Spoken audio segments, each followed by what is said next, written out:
Bengker kan. Lah dadi Pak Cahyo ben ra mikir, bengine aku kok mayang-mayang wae dadi isu kabeh wis dilunasi tak takon Mbak Tatin mulai pelunasan jam piro? Mulai esuk lah ya berarti lah iso kabeh kok. Iya ora tak istimewakne to. Kabeh esuk jam 4 mergo mambengi lak wayangan. Timbangane keturun tangi ku awan, gandeng wis dirampungi karo Pak Sutriyoso akhire kabeh sinden iki tak transfer dhewe-dhewe nyo. Lah kok sinden madang karena kok mau sore Pak ora mau isuk. Jarene jenengan buat anu adil. Kok sinden madang karena kok mau sore. Oh, aku bukan urusanku dengan bintang tamu 2 ini. Kamu urusannya dengan kuwi karo kae. Bekasi.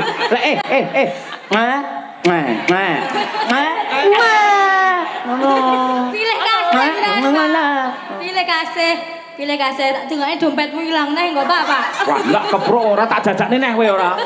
Jajane pecel malah ndongakne elek. Berarti sampean kudu ngerti aja gampang ngarani Pak Cahyo wah karo Mbak Elisa terus neko-neko enggak mungkin. Mergo wis didum karo Bu Kesi. Tetap bintang tamu.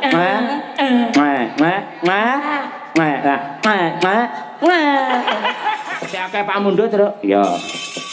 Tak goleke waranggana sing kembar. Sapa? Mbak Elisa Orcarus karo Mbak Birgita Ayu. Ya, ketoke Mbak Birgita wis akeh sinau belajar ning Mbak Elisa. Ora mung Mbak Elisa sing dadi bintang tamu saiki ya Birgita mulai luar Jawa ya. Ya, sik Jawa sik keluar meneh. Ha ya, senengane keluar. Ha ya. Tegese ning luar Jawa ngoten lho, Pak.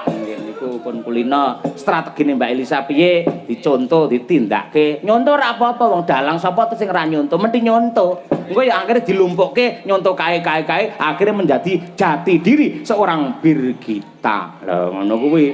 Buktine wingi dihujat karo para penonton ngibarate lemah malah kaya dirabuk, dinetletok, akhirnya tandurane dadi subur. Lah ngono kuwi.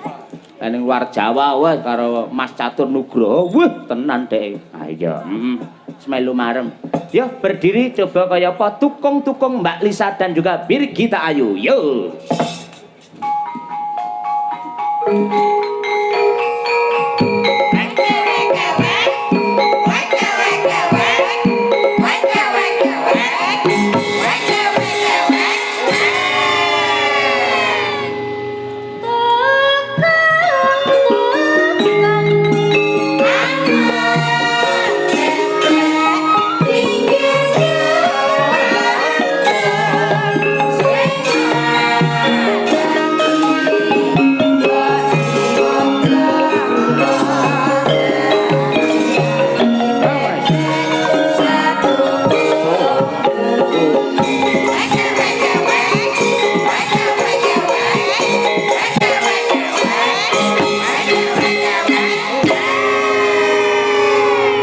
Para lenggah mang tamatke mang pirsani mirip kaya jambe sinigar ora enek sing bosok ora enak piye plek to plek padha cantike dedege ya padha le apa ki jenenge cantas ya padha dedek piadek ya padha dedege ya padha pakulitane padha mung bedane lek Mbak Elisa irung duwe pacar lek Birgita iki solan salin terus oh gonta-ganti ta piye resep kok iso entuk birang-birang ganti iki ora tapi tambah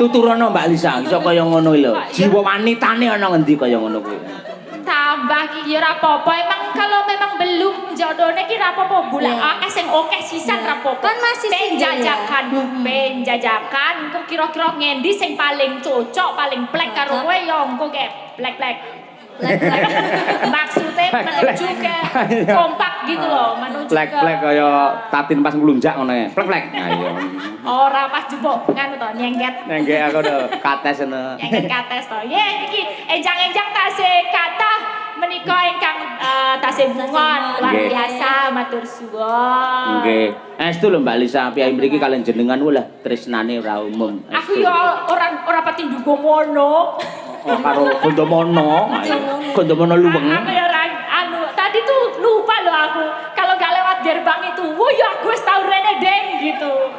Lah kemutan. Kayak anggar duwite entek lali modele. Mbak, berarti jenengan karo Mbak Tatin tekane pas udan mau. Pas nggih, pas Jawa. Terus piye carane piye ben ora kudanan? Hah? Ben ora kudanan. Yo nganggo payung kan. Terus sampean kok ngomah nggawa payung? Lho yo enggak, sik kok ngomah yo nganggo gerobak to, mosok yo nggo angkong. Maksudnya ning mobilmu enek payunge ngono lho. Onten. Sedia payung sebelum hujan kan. Yo mesti disediakno payung. Lah kok takon kuwi ngopo? Lah aku ki yang mendalang ya. Dalang lak sik jejer. Makbres ngene. Aduh Elisa piye? Iki mangko urung teko. Lek teko kene mesti pas udane dhek diudani iki mendhi ngono. Maksudnya iki dianu lho kena udan banyu udan ngono lho maksudnya. Diudani to? Iya. Diudani to? Sik to. Piye wong Jawa bener ngoten nggih, Pak? Lek udan lek diudani to. Lah iki dudu wong Jawa mboten ngerti ora. Lah nggih. Kula wau sampe diudani sih. Tapi selamat. Hah? Masyaallah. Sing udani selamat. Kula sing selamat. Kula diudani tapi selamat. Maksudnya tekone rene wilujeng selamat. Saged ke pangge sederek, seneng, regeng, marengeng. Lah, sinden omongane teng plekutuk wong kena suweneng ya ngono ae. Lah mbok yo kaya mudeng ya Pak Bu iki lho. Mudeng ora. Ora trima wong kene to Pak sing seneng Pak. Dalange kan ya seneng to Pak. Iki aku wis mencoba ben ora tekan kono. Aku ki wis cara macan wis bubuk manis lho. Lah kok mak uti-uti karepmu piye, Bir? Ya gak apa to Pak pancen. Iki kudu tak bocorke setetek. Apa Mbak? Setetek. Setetek. Mau esuk ki Pak, Cahyo ki WA jam 4 esuk. WA sampean. Masyaallah.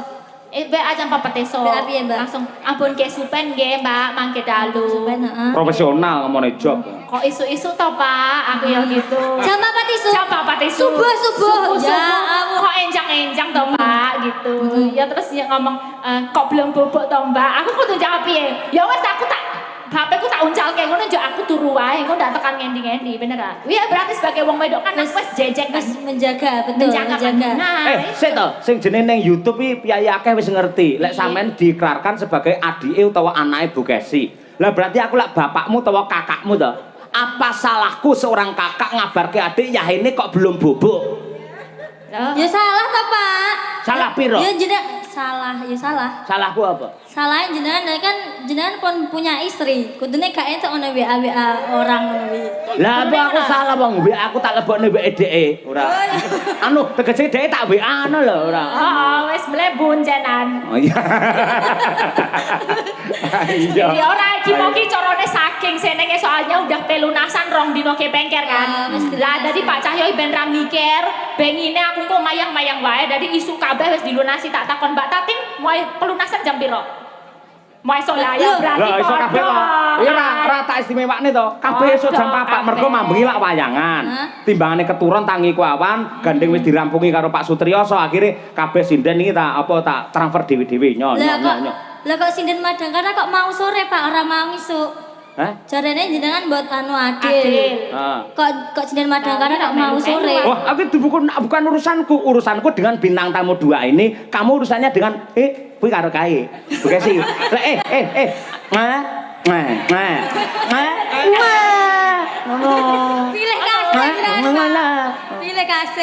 Pilih kasih tak dengane dompetmu ilang neh engko Pak.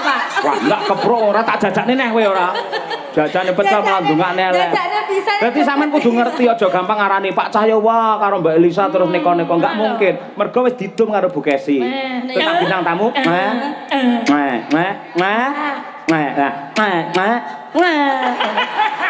Kompak ngono maksudnya kompak ngono iya kompak seneng ngene iki mau aku ya mau komen Pak mumpung apa Mbak ini kan tadi ya ono sing komen sorone iki kok ono bintang tamu nganti tekan ngisor jaluk-jaluk duit ngono kuwi iki ora kon jaluk saweran ki enggak iki jenenge apa tema hari ini wayangan ki ngopo iki jenenge bersih desa padha karo Merti Bumi utawa sedekah Bumi. Nah, sing tirakat iki wong sakmene. Yo wiyaga dalang sinden bintang tamu iki dalam rangka tirakat. Nah, tirakat iki carane sedekah, carane setiap desa dewe.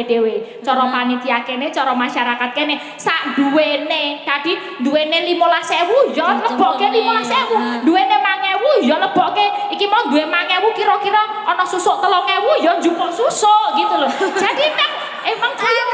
Masane njaluk susuk ngono. Lah yo ora do suwi tak kira simbah kok dangmu sanget bol golek susuk ning kono. Lah yo iki dhewe-dhewe.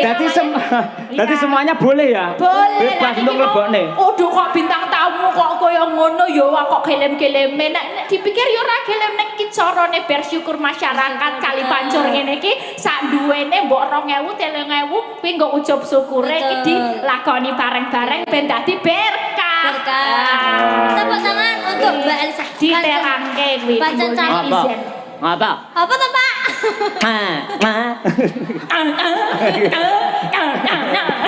Pancen Mbak Elisa calon dokter, Pak. Jadi ya alah, aku calon dokter. Aku ki ya wis magister, ora suwene ya dokter. Lah aku masuk angin ini dokter akhirnya aku. Terus? Terus periksa. Asam lambung. Ki lho Mbak Elisa ki mengape to? Dhek kan medun to. Semua orang boleh memasuki to. Apa to, Mbak? Boleh masuk itu lah. Boleh memasukkan. Lah kuwi tegese sangat merakyat kaya ngono kuwi. Dadi semua orang boleh masuki ya? Boleh memasukkan, bebas. Dadi, semua orang boleh ya? Boleh. Dalang ya boleh dalang. Boleh aja memasukkan, ha? Ya aja neng dulu. Arep memasukkan. Ini kita aja pakai plastik sedekah, Pak, sedekah. Ben ra mikir tekan dindi iki. Oh, kok iso plastik? Biasanya tisu plastik ora angel.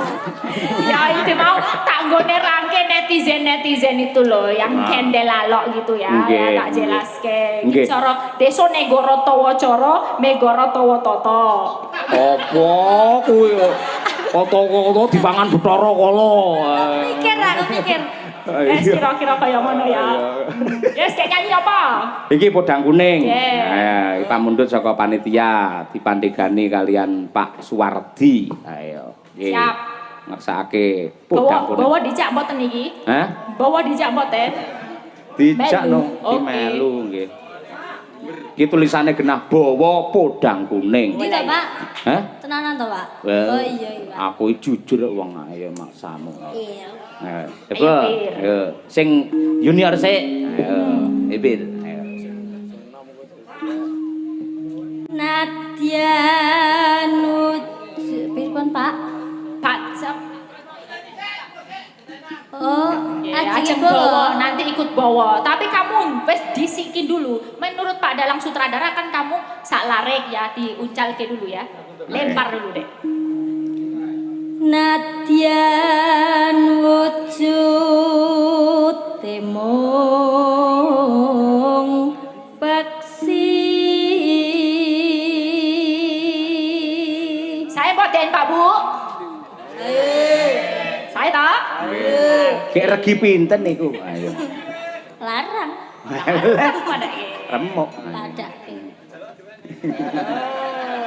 Seni jaluk dikekke. Tuku larang. Larang. Tambahin boten. Tambahi ya. Opermek napa tambahi? Tambahi no. Ben marem. Sing koke sing biasane napa sing mboten, Pak? Si dari kok kakean takon yo Pak yo. Ayo takon bar takon-takon bar isu njaluk undaan. Birbit.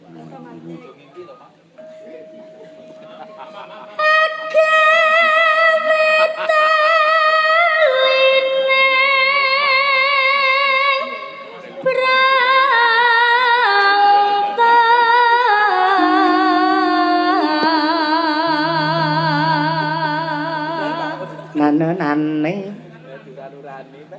Saya lagi, Pak. Yo no nganti titik seleh sik no ayo. Halus manis nang sem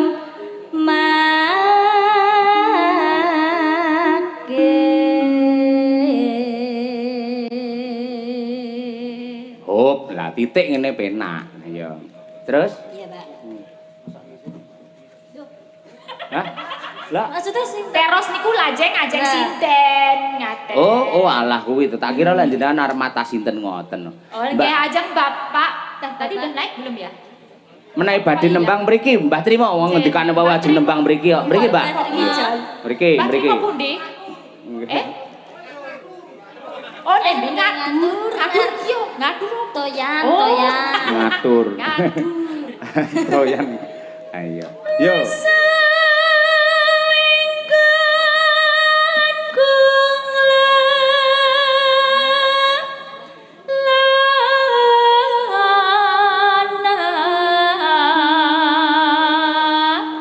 Nunenu. Malah ngajari. Jenenge dalange pantes ya ngono, sah. Oh lah iya. Biyen biasanya aku piye-piye kowe meneng ae saiki protes ya ora. Ya kan ada perkembangan, yang namanya cerita itu ada kembangannya. Nek rano protes-protesnya enggak ada semburan-semburan cinta. Betul loh, Sudah mengakui dia telah menyemburkan cinta. Wah, iya. Cinta karet cetas. Aduh. Golek isi podang jenar.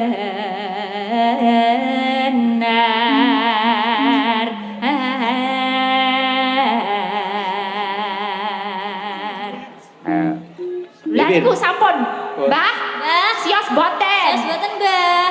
Mumpung tesih kalih larik niki.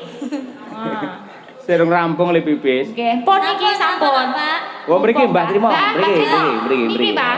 Minggah, Niki, Mbah, tasih kalih larik niki. Heeh, digembol. Salune, Mbah, jalane, Mbah. Seselane niku lho. Selane. Mriki ya Mbah, ampun mudhun sindene kula bingung nang kene mati kutu nang kene. Ora nek kancane. Nggih, di sini aja Mbah Trimo. Nggih. Walah, apa ya? Apa iki, Mbak? Iki sang ketua panitia, tepuk tangan untuk Mbah Trimo luar biasa. Sehat, Mbah. Wah, matur sembah nuwun. Nggih, mengke dipun baca Pak Dalang ini. Yo sampean no. Kula mawon. Lah kan sampean wis dadi astradaku. Oh, iya, oke. Mriki, Pak. Oh, kung.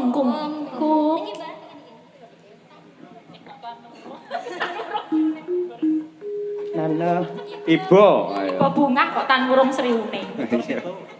Iki neraske bawa. Ibu. Ibu bunga ing atiku.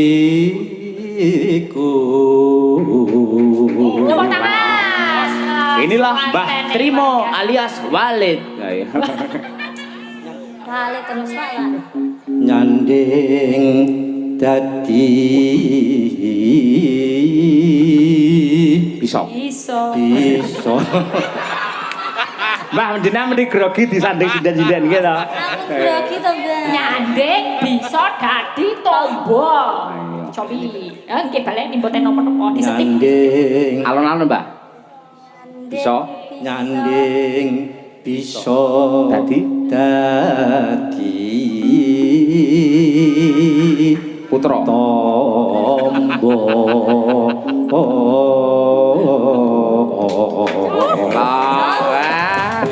Mula kali pancur serga wayangan mong ketua panitiane piye budaya kados makaten Mbah jenengan niku. Cah kene omahe kono. Napa niku? Nggih. Mbah, jenengan semangatnya luar biasa, berjuang untuk rakyat luar biasa. Ning kula nyuwun tulung siji. Lek ngenyang dalang aja kaya ngenyang lombok lho, Mbah.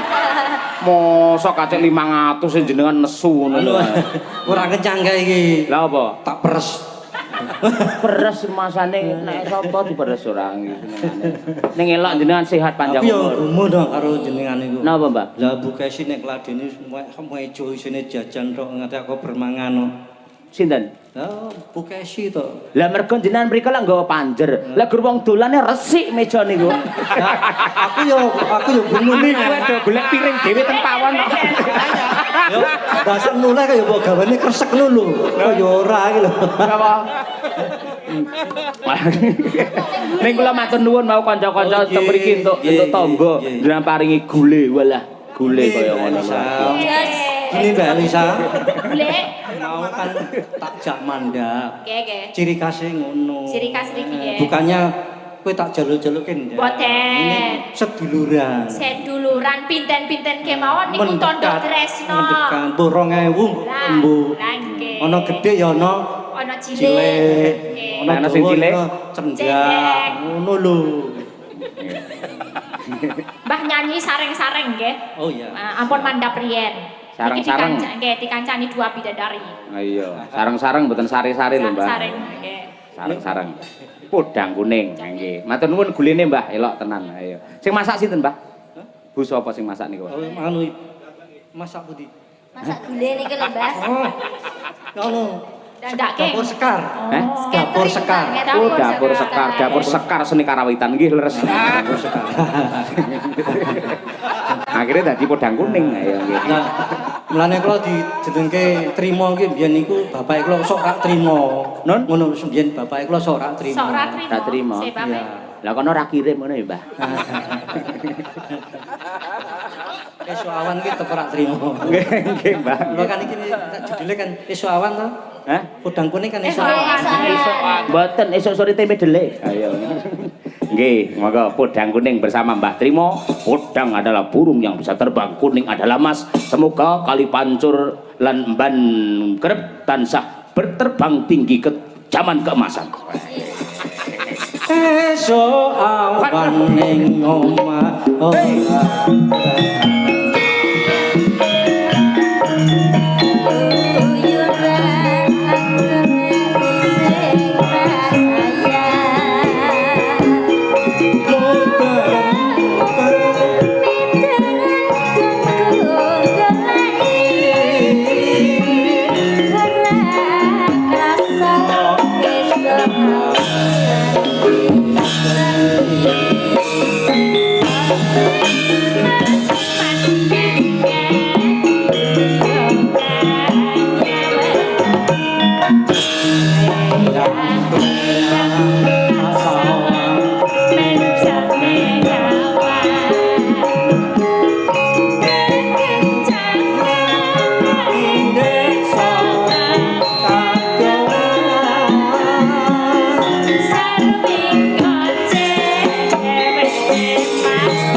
ngasta pedalangan sinten, Mbah?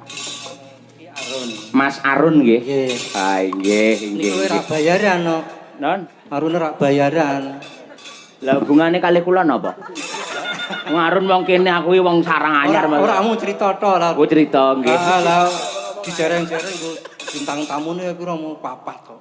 Non, Bintang tamune papat awanmu iki. papat. Gareng. Petruk Bagong Semar. Adine Gareng. Hah? Adine Gareng. Oh, ndi adi sinten kula malah mboten ngerti. Oh, nggih. Ngeten, Mbah, kula riyen nalika tasik sak Mas Arun niku nggih. Niku nuwun sewu ndalang teng desa kula niku nggih ngoten niku. Berjuang ngoten niku. Ning jelang hati-hati lho, Mas. Napa? Lah gek ben ora diadangi ngono kuwi ana cah cilik-cilik nyogoke. Napa? Lah dikira salah. Kowe nek cah cilik kok mburi kelir. Lek nyogok lha apa jenenge dikira salahan mboten masalah. Kula riyen nate, Pak. Niku mboten tutupi cah cilik enten 5 sirahe teng mriki crungul ngeten iki. Lah kok muni, wah, kayak gedange. Kayak gedange no aku. Aku iki nglakokne werkutur. Wah, udu gedang. Wis ngono lho. Cah cilik jeneng wis gedang yo dibetat ngono. Dibermak tus ngono langsung mak perpet. Ning ana cerita meneh. Napa? Nanggap wayang mantokke anake. Antone anake. Lah wong tuane rada budhek. Omahe sik gedhek. Lah kan yen kan ditukokke blangkon nganten lanang. Oh nggih. Pakmu blangkone dijajal yo ben jajal blangkon lho padahal salah paham. Lah sing jajal muni Dik blangkone sesak. Oh, blangkone sesak. Lah terus makmu sesak. Anake sapa? Pimpinane sapa? Padahal ki blangkon lho. Oh. Lah ibune iki salah paham.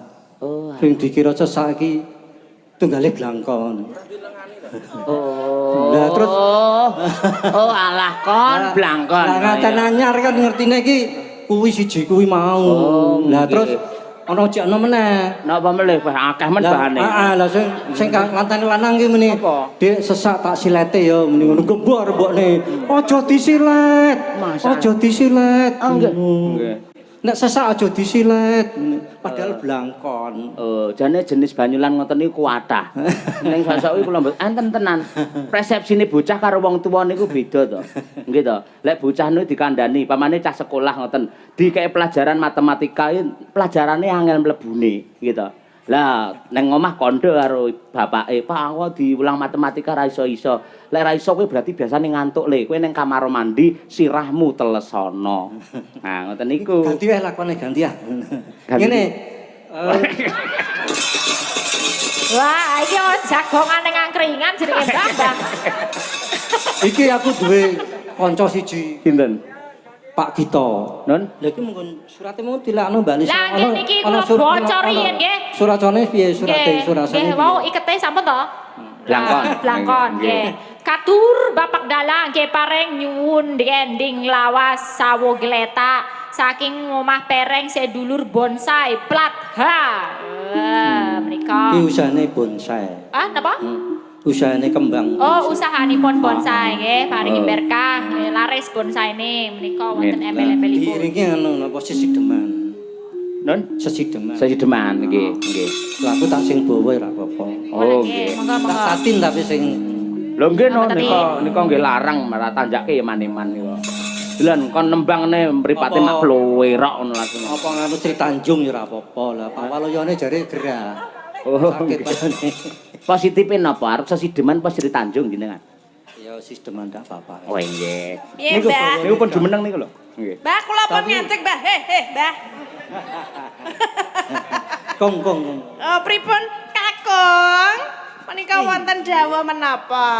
Bawa sesideman. Oh, nggih. Tapi aku sih bawa sampean sinuturi. Hah? Panuturi to sampean to ya. Konut Celemi. jenengan nek ngendikan niku mie dicerakke wonten mriki lho. Oh. Niki kula cekeli terus ngenten. Nah, Dicekeli tok. Ya rugi nek cekeli tok. lah. Maksudnya yo kan Wis. Trimo. Nggih. Nggih.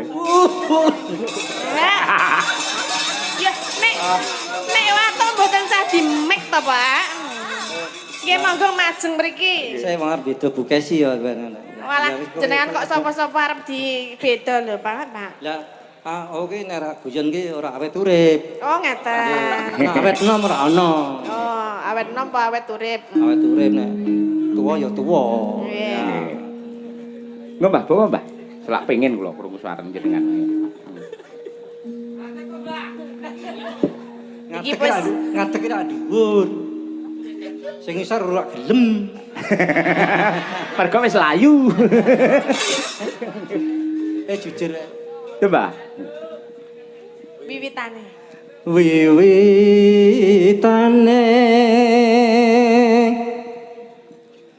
handere sang paket priya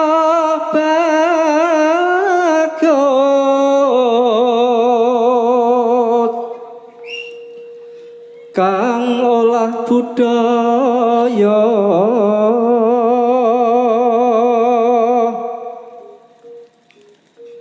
sowan menyang kutha gedhe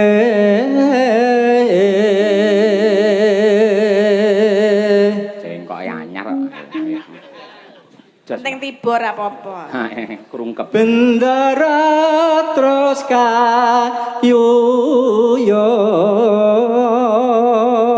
kayuyong neno selendang kuning. Pak Dalan iki mbok ora warai to Pak Dalan. Jeglong-jeglongke aku ya. Mboten jeglongke. Estu cengkoke enten loro pancen. Dadi enten NU kali Muhammadiyah ngono lho. Wis jenengan sak metune jenengan mawon sing pundi? Wis iso gelem metu. Aduh. Lah mbok diperes wis ra gelem. Ha niku manut gendere. Nenenono. Selendang kuning. Selendang kuning kang saking bukit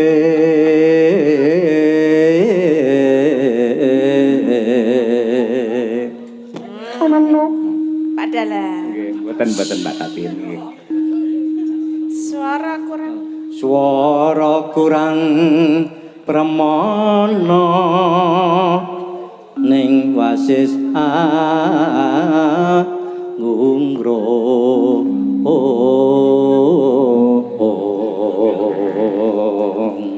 Ngungkrum maneng sinten Mbah Trima? Aku tak lali sih. aja jamang sik kok sik. Mboten. Anu, ning dijagat ku ana Wingi godho. ya. Ana godho kok. Wiwitane, derek sinten? Dari Mas Cahyo. Nara ana godho ngene nara ngandel takok karo Mbak Kesi iki lho. Nggih. Godho mesti ana. Mbah, sing diarah bojoku terus ta. Terus iki Pak iki. Siap-siap lho Lho, kowe.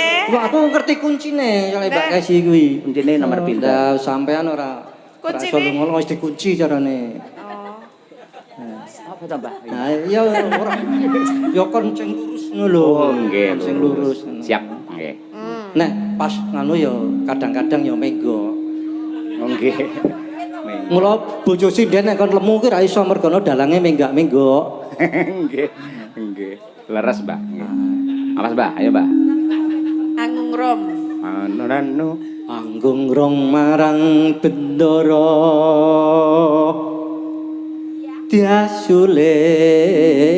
diasulis tio Napas. pijer mincang Pijer ngincangake alis. ora kelengan pijer ki mak cerit ngono lho pikirku. Jenengan nganggo wong sisideman nganggo trit barang. Yang kelingan zaman biyen kaya Pijer.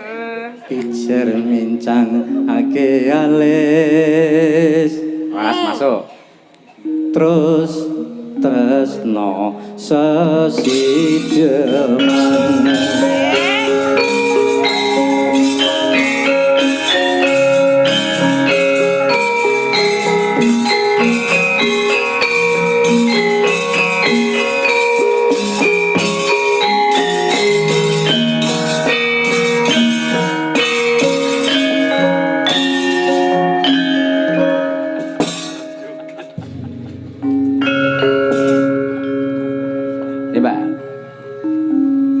Mas Gito. Monggo Mas Gito.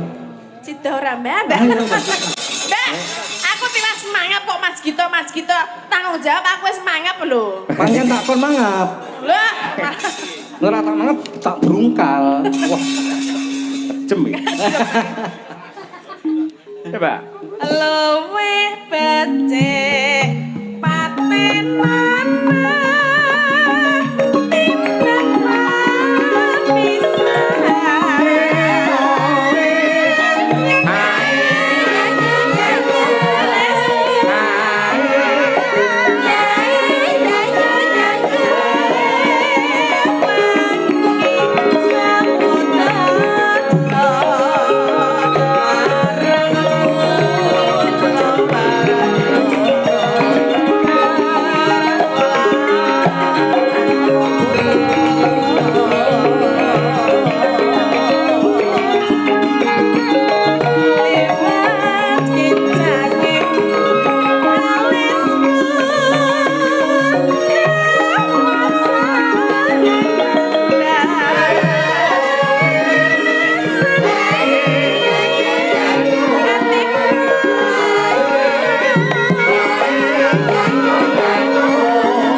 trima, matur nuwun sanget. Mbak. Saniki minangka pamungkas pamundhut saking panitia, coba Mbak Dian Munasira, terus Mbak Tri Hastuti bareng Mbak Lisa karo Mbak Tatin menika enten pamundhut Kembang Rawi. Nah, nggih. Dipun aturaken. Nyuwun pangapunten mbok menawi mboten saged sedaya pamundhut kula aturi amargi nggih ingat waktu. Ayo. Nggih niki wae nggih wonten pamundhutan apa sawo gletak nggih. Sesuk nek nanggap meleh ya Mas ya. Kejeme. Lah kantenan nika pamundhutan kathah sanget nggih. Kembang Rawi turun gunung, Dik. Wah, iki seberat sebelah nang ngene. Tapi ya Abot iki kono. antep ki. Antep iki antep. Ora oleng lho ngene iki gede-gede ngene. Gak apa-apa Mbak Ade malah penak ditumpaki. Tumpaki barang. Nggih, monggo Kembang Rawi. Monggo Kembang Rawi katur sedaya para lenggah. Monggo. Yuk, cacos. Ayo Riri. Ayo. Tak usah belok pergi kau melambai. Harimau, harimau, harimau, harimau melera. Tak pernah ingkar janji.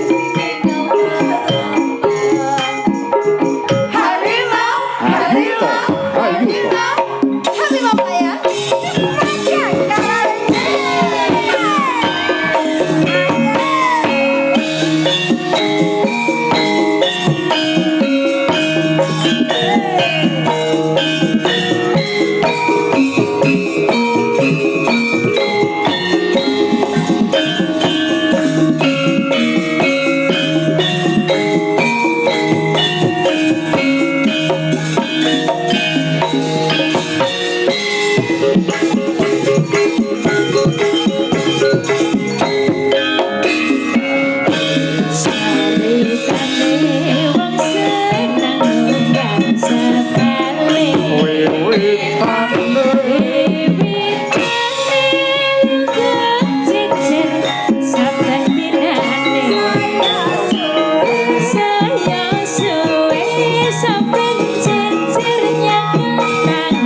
Terima kasih.